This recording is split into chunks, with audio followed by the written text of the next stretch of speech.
Muito bem, pessoal, vamos começar falando então do óxido de zinco e eugenol, tá? Bom, o óxido de zinco tem aí a nossa tabelinha aí, pronto, a nossa página inicial, não tabela, a nossa página inicial, mostrando a característica do óxido de zinco e eugenol. Se vocês verem aqui, ó, né, o que vocês estão observando aqui? Um dente e um processo restaurador, tá? Esse processo restaurador foi executado com um material chamado de OZI, óxido de zinco eugenol, o apelido dele, OZI. Então, ouviu falar de OZI lá na... Tem microfone aberto. Aquilo que a gente ouve de OZI no consultório se refere ao óxido de zinco eugenol. A gente executa muito esse processo, principalmente em saúde pública.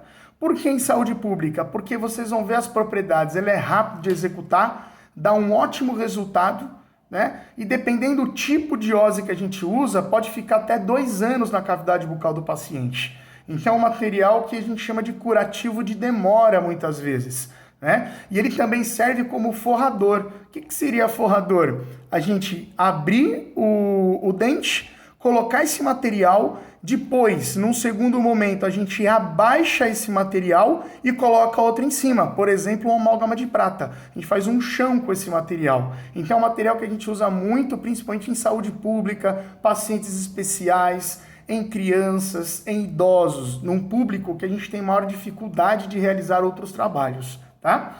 Então vamos falar um pouquinho aí desse óxido de zinco. Como definição nós temos o quê? É um material que ele é classificado como provisório, tá? Por que provisório? Porque ele não vai ficar lá 10 anos, ele vai se deteriorar com o tempo, tá? Então ele é provisório, ele tem uma vida, né? Uma vida que, né, tem um começo, meio e um fim.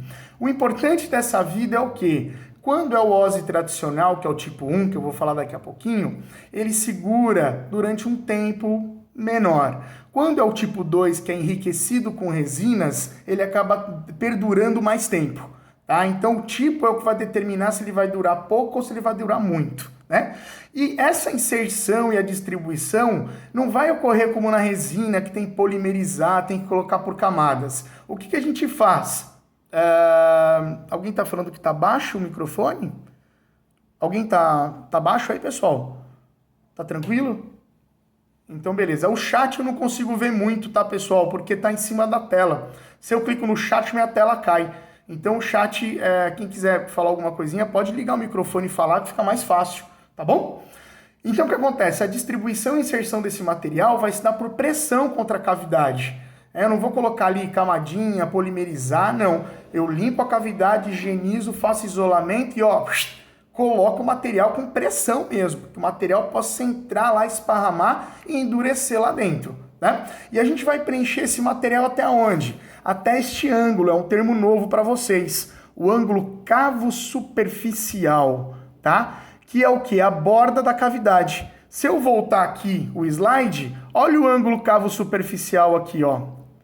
É a borda da cavidade, tá bom? É a borda da cavidade, tá? E por que tem que ser em bloco a inserção desse material? Ou seja, um pedação mesmo de material inserido, porque senão ele não dá adesividade no próprio material. Ele não é adesivo no dente, ele não cola no dente. Mas esse material, se eu coloco uma camada, esse material começa a endurecer, eu tento colocar outra, ele vai ficar 2 camadas, ele não vai ficar uma camada homogênea. Por isso que a gente insere em bloco. Prepara esse material e insere em bloco na cavidade, tá?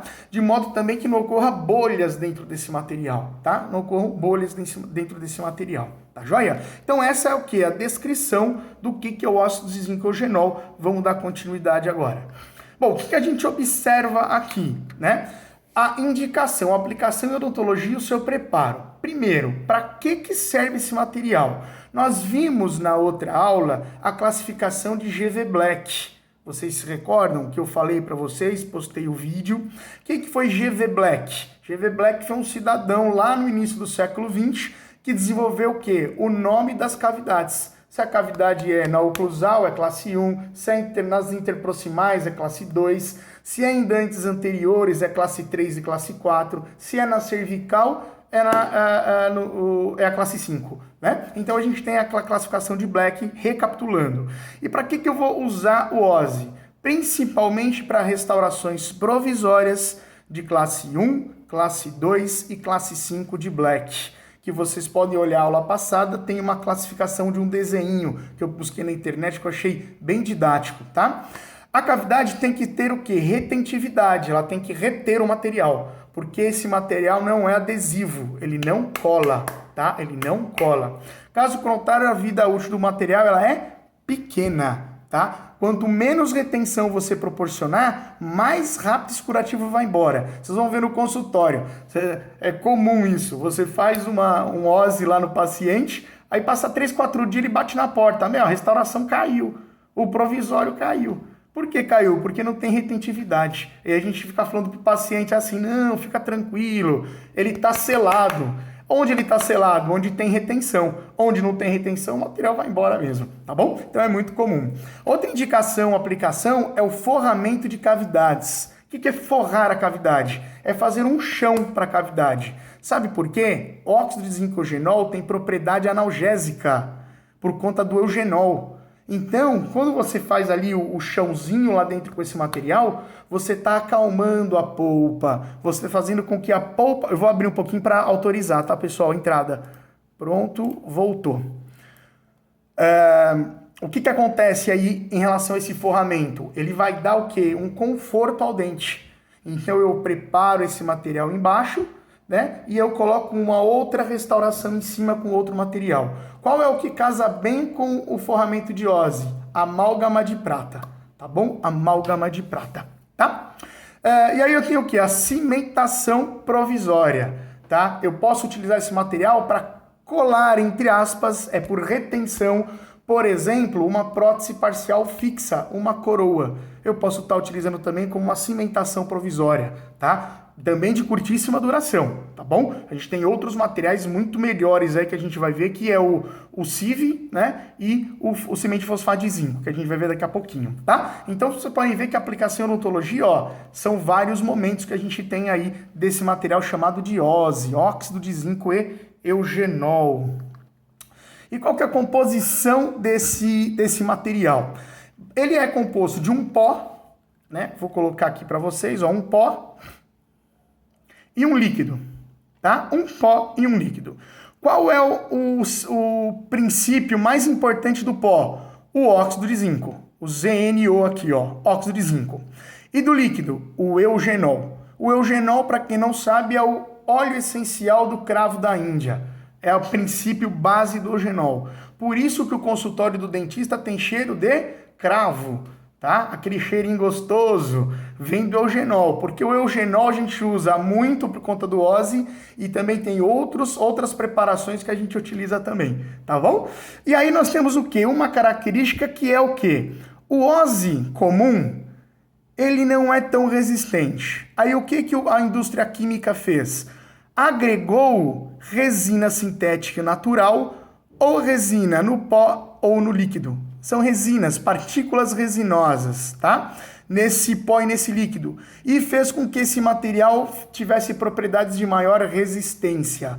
Ele ficando mais forte, mais resistente. Então, nós criamos aí nesse momento o OSI tipo 2, que é enriquecido com partículas resinosas, tá? Partículas resinosas. A gente vai falar isso daqui na classificação agora. Nós temos dois tipos, então, de eugenol. O tipo 1 é o feijão com arroz do consultório. É o óxido de zinco clássico, indicado como material forrador e restaurador provisório de curta duração, tá? Agora, o tipo 2, ele foi enriquecido com partículas resinosas, que é indicado para restaurações temporárias, só com uma maior duração. A literatura fala o quê? Que pode ficar até 2 anos na cavidade bucal do paciente. E eu vou falar a verdade, eu já vi OSI tipo 2 muito mais tempo, bem resistente, tá? E é para forramento de cavidades sob restaurações de amálgama para o uso em odontopediatria, odontogeriatria e pacientes especiais. Por qual motivo? Pela facilidade e rapidez na manipulação desse material. Além disso, ele tem propriedades sedativas, ou seja, é um material que tem muita coisa do que a gente precisa dentro do consultório. Eu faço uma observação a respeito do óxido de zinco do tipo 2, né? O OSI tipo 2, que é o IRM. Muito vocês vão ouvir falar no consultório, pega o IRM. Ah, eu vou colocar IRM. O que seria o IRM? O óxido de zinco eugenol do tipo 2. IRM é uma marca comercial, tá? Uma marca comercial. Que significa o quê? Intermediate Restorative Material, IRM. Só que é uma marca da DFL. Só que o que acontece? Virou mais ou menos um produto o IRM, né? Porque você não fala assim, me pega o OSI tipo 2. Não, você fala, pega o IRM. Mas às vezes o IRM é de uma outra marca, que não é da DFL. É mais ou menos a Gillette. Você não fala, me pega uma lâmina de barbear. Não, você fala, ela pega a Gillette. Né? Tem essas coisas que acontecem, de uma marca ficar tão enraizada que acaba dando nome ao produto. Né? É só uma curiosidade que eu faço, que o IRM é o OSI tipo 2. Tá bom? Existem o OSI tipo 3 e tipo 4, que a gente usa muito, muito, muito pouco. Eu, particularmente, em 20 anos nunca usei. Que ele tem algumas outras propriedades, tá? Mas em saúde pública, no consultório convencional, a gente usa ou tipo 1 ou tipo 2, tá bom? Mas a literatura, para quem for se aprofundar no estudo, vai perceber que tem 1000 outras formulações desse mesmo material, tá? Mas a gente considera aí, para feito de literatura, de didática, o tipo 1 e o tipo 2, ok? Bom, em relação à manipulação, de todos os materiais é o mais fácil. Olha que notícia boa para vocês. É o mais fácil, tá? A manipulação ela ocorre pela espatulação, tá? Ou seja, espatular com vigorosidade, com força, né? Agregando mesmo pó no líquido, líquido no pó, tá? E para a gente utiliza o quê? Uma espátula rígida. Qual a melhor espátula? A espátula número 31. É uma espátula usada em prótese. Vocês têm uma imagem na aula de prótese desse instrumental. É uma espátula bem dura, né? Ela é rígida. Então ela proporciona o quê? Uma boa interação entre pó e líquido. Diferente do ionômero de vidro, que vocês vão perceber que tem uma outra característica, tá? No preparo do OSI, a gente tem uma preconização de relação de pó e líquido. Isso é literário. Isso se cai em prova, vocês respondem. Na prática não dá certo. Tá? Por que não dá certo? Porque a relação pó-líquido se dá em massa, ou seja, peso. E a gente não tem balança de precisão no consultório, tá? Então, se cair numa prova aí, por exemplo, num concurso público ou numa OS que está fazendo prova, qual a relação do pó e líquido do óxido de zinco eugenol? Vocês não vão pensar duas vezes. 6:1 pó líquido, tá? Literatura, teoria. Na prática, a gente vai perguntar para o dentista quanto que você quer, muito ou pouco.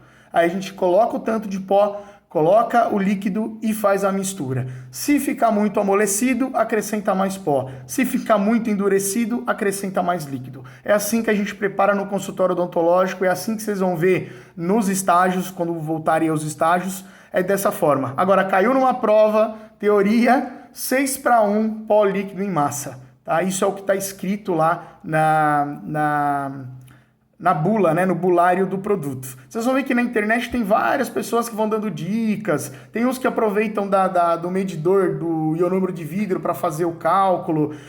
Não tem, né? A literatura estrita fala 6:1 pó líquido, tá bom? E vai depender também da quantidade que você quer fazer. Cavidades pequenas, cavidades grandes, 3, 4 dentes, um dente só. Então tem vários fatores que vão influenciar, né? Todavia, as dicas práticas para o seu preparo, que apesar de não seguir uma metodologia preconizada pelos fabricantes, são eficientes. É isso que eu estou dizendo para vocês, tá bom? Bom, em relação à manipulação, eu tenho aqui uma demonstração para vocês. A gente vai usar a placa de vidro, né? A gente vai sempre separar o pó em porções. Nesse caso aqui eu separei em 3 partes, né? Eu tenho aqui o óxido de zinco. Eu dividi em 3 partes para ir podendo fazer uma inserção do material ao líquido de uma forma gradativa, para não ficar uma coisa muito, né, empoeirada ali, assim dizendo, né? Muito pó e pouco líquido. Então a gente faz o quê? Agrega uma parte e faz a manipulação. Agrega outra parte, faz a manipulação. Até o momento que eu agrego todo o pó. E aí o que eu vou fazer? Espatular, até que eu obtenha o quê? Um material homogêneo, né? Como se fosse uma borrachinha, tá? Um material homogêneo, tá? Com a espátula número 31. E aí o que eu faço? Eu faço o conezinho para fazer a inserção na cavidade, a inserção e distribuição desse material na cavidade, tá? Então, o que é de dica aqui para vocês? Nessa etapa que eu já tenho todo o pó e o líquido agregado, ó, força, força, pá, pá, pá, pá. Deixa eu abrir aqui, tem alguém entrando, querendo entrar aqui também. Pronto, entrou, volta a tela. Boa. Então, o que eu tenho aqui?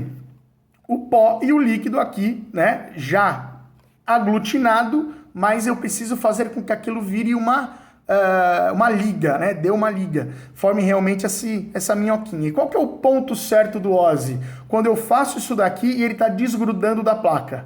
Olha a dica, quando ele desgruda da placa, tá? A partir do momento que ele desgrudou da placa, ele está ótimo, tá? Tá ótimo para ser usado. Tem dentistas mais antigos, eu não preconizo isso por questão de biossegurança, mas dentistas mais antigos aí que preparam essa minhoquinha aqui, ó, e deixa na geladeira do consultório. Tem gente que tem frigobar no consultório, e aí quando vem o paciente, você pega um pedacinho, mistura com um pouquinho de líquido e já coloca direto, ou seja, de manhã já deixa preparado o material, e vai só destacando. Eu já vi isso, gente fazendo isso, tá? Eu não acho muito legal, porque é tão rápido de preparar, né? Faz na hora, mas eu já vi consultório que faz isso, deixa a minhoquinha de OSI preparada na geladeira, porque a geladeira diminui a reação, o tempo de endurecimento, e vai só tirando, colocando líquido e colocando no dente, tá? Enfim, não sei onde vocês vão trabalhar, se acontecer isso, não vamos se assustar, tem gente que faz isso, ok? Então, uma manipulação bem simples da agregação do pó no líquido, e essa agregação é feita com vigorosidade, é uma espatulação propriamente dita. Né? Bom, então eu tenho aí a conclusão do óxido de zinco-eugenol.